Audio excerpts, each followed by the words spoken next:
think somebody needs to hear this. God is measuring your progress very differently than you are. And the reason this season has felt so strange is because the person you're becoming doesn't fit the way you used to measure your life anymore. Have you noticed that? The things that used to drive you don't drive you the same way. The things that used to break you don't break you the same way. I mean, you still care. You still dream, but something inside of you has shifted. And you can't fully explain it. Part of you keeps looking around wondering, why does it feel like everyone else is moving and I'm standing still? But another part of you, the deeper part, knows God is doing something you can't quite put into words.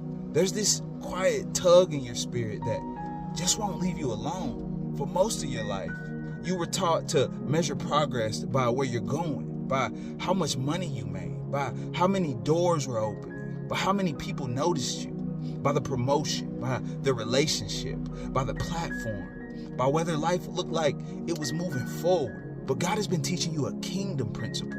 He's teaching you to measure your life by something entirely different, not by where you're going, but by who you're becoming. Look at who you become. You don't even move the way you used to. The comment that would have ruined your whole week doesn't have the same power anymore. The rejection that would have made you question your worth still hurts, but it doesn't define you. You don't panic the way you used to. You don't react the way you used to. You're quicker to forgive, slower to speak, more aware of his voice than the noise around you, less controlled by other people's opinions, less dependent on your circumstances to tell you whether you're okay. You may not even realize it, but you're becoming rooted. If that's been your story, just comment the word abide. I just want to see who this message is for. And that's why Scripture keeps using the image of a tree.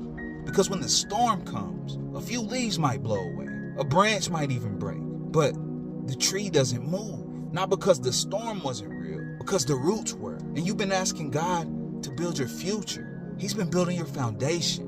Because every builder knows there's no point of building something tall if it can't survive what's coming. God isn't preparing a moment. He's preparing a person. Here's the deeper part.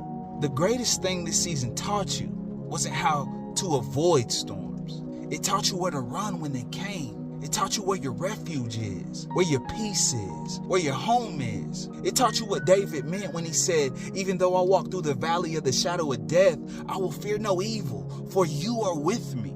David didn't write that because it sounded beautiful. He wrote it because he lived it.